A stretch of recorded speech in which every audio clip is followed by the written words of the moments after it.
Hello, everybody. So many of my viewers have asked me to cover e.l.f. or e.l.f., I don't know how you pronounce it, and to add that to my spreadsheet of beauty stocks. So I've released the beauty stock spreadsheet. I'm only focusing on the growth stocks here, which is e.l.f., Oddity, and Inmode. Do not be fooled by the growth number of Inmode. It's only 1% because they sell a product to physicians. The physicians have to finance the product. It's like $80,000 for a product. So, of course, their sales are way down because of interest rates. We're going to get rate cuts. The sales will resume, in my view, for a company like Inmode. So don't be too affected by that. Inmode is definitely affected by the interest rate environment. That's not true of e.l.f. That's not true of Oddity because they sell makeup. Makeup is inexpensive, as you can see, right? Look at the price of makeup, right? Power Grip Primer, whatever that is, that's $10, right? I don't know, some sort of, I guess, an eyeliner or something. That's $14.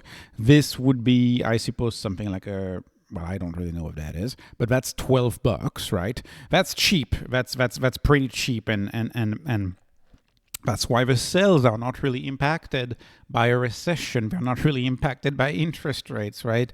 Women are going to buy makeup regardless of the environment. And in fact, if you look at things like the lipstick index, which is one of the predictors of recessions, you know that women are more likely to buy makeup when the economic times are bad because they're more likely to give up that expensive bag, but they're less likely to give up an $8 whatever this is, right? They're less likely to give that up. I'm sorry, I don't know much about makeup. The point is what? The point is we got to ask ourselves two questions here. How cheap are these companies? Well, that's the first question.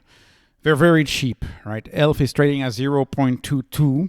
That is the first tier cheapest in my spreadsheet, right? And Oddity has got the crown for one of the cheapest stocks that I cover. If I were to do a top 5 cheapest stock I've ever seen video, Oddity would be in it along with HIMS. So Oddity is really much cheaper than e.l.f., but e.l.f. is cheap. e.l.f. is cheap. These two companies are nicely profitable, right? Gross margin 71, 72%. That's very, very profitable business. Makeup is a profitable business. There's not much money put into these products. The main cost of these products is marketing. That's where the main cost is, right? That's your biggest expense. Otherwise, it's almost pure margin. And these companies are profitable in rule of 40. You can see that e.l.f. is a 54, and you can see that Oddity is a 55. So they're great on the rule of 40. And they're also a recurring play, right? Because makeup, unlike, say, putting solar panels on your roof, once your roof has solar panels, you're good. You're not really gonna buy a new solar roof. That's not true of, say, e.l.f., right? e.l.f., once you're out of the lipstick, you buy a new lipstick. That's kind of how it works. So I own Oddity. I own Inmode. They're both starter positions for me. I do not own e.l.f., but I gotta tell you, it's getting more compelling. The question is, how many beauty stocks do I want in a portfolio? I'm fine with just one, which is why I have Oddity. I'm fine with Oddity, it's just one. But when you look at e.l.f., there's a few things I want to say. First of all, they've been the fast grower in the category for a very long time, for quite a long time. And you can see they've grown quite a bit compared to 2019. They're a much bigger company now. Revenue growth, like I said, is predicted to be 39% over the next 12 months. What's important to say about Inmode is that it is an international sales story. They, just like Celsius is now, very much available everywhere in the US. e.l.f. is very much available everywhere in the US, but e.l.f. is not available everywhere around the world. And so that is an international expansion story, which is why their sales growth at the international level were 91%. And you can see they are showing here the international penetration. e.l.f. has reached only 16% international penetration versus the other major companies in the beauty space, which are more than 70%. They are deployed more than 70% international. Where is there more customers? There's obviously more customers if you sell to the whole world than if you just sell to the US, right? In the case of the US, you have what? 150 million eligible customer for this product, max, right? You gotta go international. You're gonna have many, many more customers. I do want to say that even though they are sold, these products are sold in brick and mortar retail, which I definitely don't like, right? You got to share your profits with Target. I don't like that. I will give them kudos for talking about their social media presence. Of course, makeup is sold heavily through social media. I follow Oddity, right? Oddity, their main brand of makeup is e.l.f. MAKIAGE. They sell a lot through social media and influencers, but you can see they got some interesting ones in here, like Roblox. What is going on if you got Roblox? Are you trying to sell to the next generation? Are you trying to sell health to teenagers right when they are learning this type of thing? I don't know at what age someone learns about makeup, but I would assume it's early adolescence. So that means they are targeting younger folks, and that's important because you want to onboard more and more people, right? Discord is also heavily used by younger people. Snapchat, obviously. TikTok, they're doing well on the social media presence. I don't know how well L'Oreal is doing on the social presence and all of these legacy brands. But my guess would be they're not doing nearly as good. They're much better at advertising on TV before the evening news. That would be my guess, the guess for you. And of course, I haven't done that comparison. But my intuition on these things, in general, e.l.f. is a new company. e.l.f. is a 21st century company.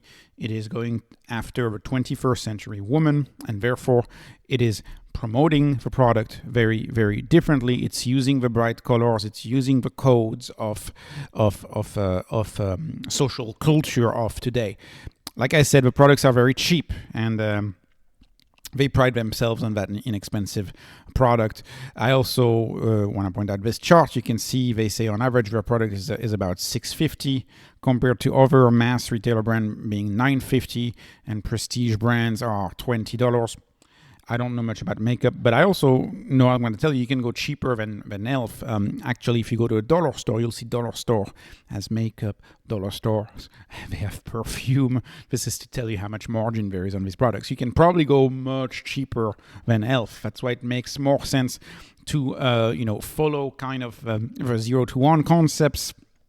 The Peter Thiel idea of if a product is better and if a product is cheaper, then people are going to switch. If it's better and cheaper, people are going to switch. And when you see what they claim to be a quality product at a low cost, and they claim to move fast. Why is that important to move fast? Because makeup is fashion. And if you have something trending on Instagram or whatever, well, it's important to have that trend, that color or whatever that is. It's important for you to be able to capture that trend really quickly. They can do that because they're asset light. They outsource the manufacturing to other facilities, and they are able to move fast and be an agile, nimble company, and that gets themselves with the young generation, I believe. And the numbers, of course, don't lie on this one. The numbers are definitely telling me this. I want to point out the productivity of e.l.f. For when you have a product that is the same across the 20th century and the 21st century, I don't think makeup has changed much. It's the colors are different, the technology may be a little bit better, but we don't have a step change.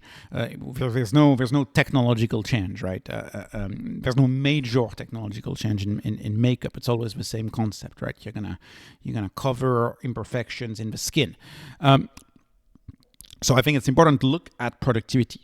This is striking to me. The 20th century leader, of course, in makeup is L'Oreal. They're the leader in makeup, $200 billion company.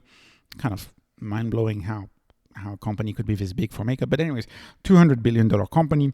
This is a big industry, right? This is why it's a relevant theme. Big industry. L'Oreal revenue growth is predicted to be 7%. If you ask me, 7%, that's That's less than money supply, right? Money supply is growing at 14-15%.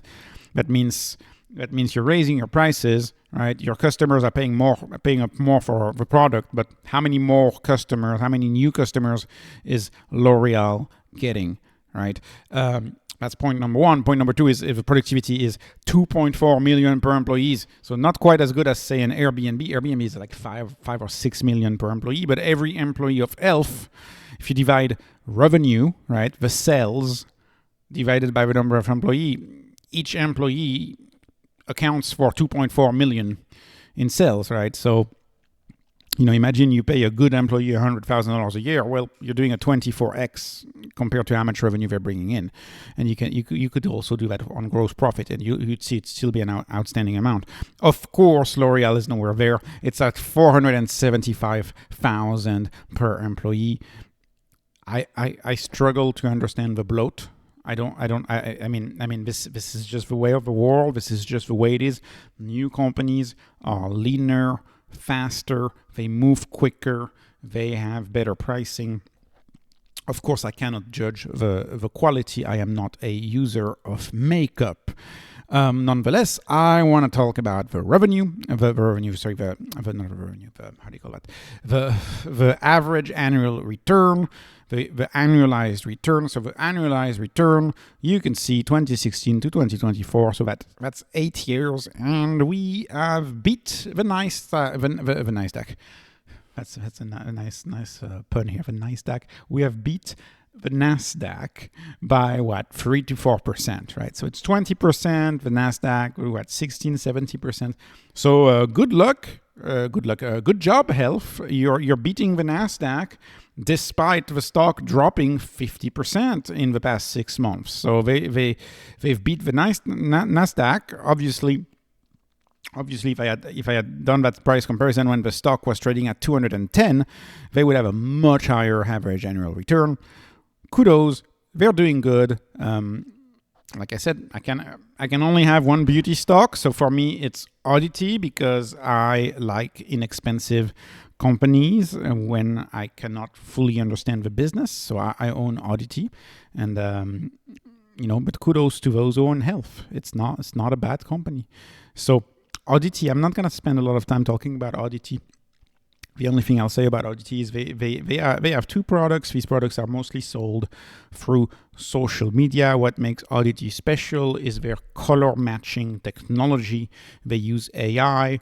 They use the camera on your phone. They use a questionnaire to figure out a custom color of makeup. And of course, that's one of the most important things for people who buy makeup, is to make sure that it blends in properly. And Oddity, as a technology that is resonating with a customer, that's why they're growing at 33%. I've made a full video comparing Oddity to Hims. And Oddity, the main brand that Oddity has, is called MAKIAGE.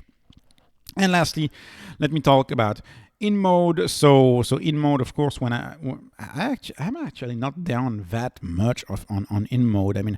I mean, sure, it's dropped, I think something like 40%. The stock is at $17, but I'm not down that much on Inmode. This is the machine that costs about 70 to 80 grand. And of course, you're not going to be able to sell many of these machines when interest rates for doctors buying these machines are similar to personal loans interest rates. So right now it's 15% to get that finance. Fewer doctors are buying the machine, but Inmode is what we call a micro needling weight loss company. And it's not necessarily weight loss, it's like skin firming. It allows you to make your skin look thinner, make your skin lose some of that misplaced fat. I would phrase it like that. Lose fat that you don't want there. And it does that through micro needling, which is like a tip with 100 needles, and those needles just melt the fat that is under the skin. And why is this business so profitable, even though they're not really selling a lot of new devices? Why are they so profitable? They're profitable because of the consumables. The consumables, those micro needling tips, they're obviously single use, and they cost more than $100 each. So the doctors who have this set up, they're replacing the tips, and that's how they make money, by replacing the tips on those machines. And that's how you can explain that very nice EBITDA margin of 32%. Of course, the growth is flat, just predicted to go 1%. So this company is going to look like an absolute no-go on my EV over GP over RG, but this is an interest rate impacted stock. If this stock was growing at 20%, which I believe it will go back to that and even go higher, it would be trading in line with e.l.f., maybe even in between e.l.f. and Oddity, with the added benefit of having pretty darn high EBITDA margin, if you ask me. Right now, the growth has stalled. I'm not adding to it, but I am adding to Oddity right now. And e.l.f., let's see. If e.l.f. drops a little bit more, might get even more interesting. So, this was not investment advice. This is no financial advice. This is just entertainment. I'm hoping you were entertained. Please like, please subscribe. Thank you for watching, and have a wonderful day.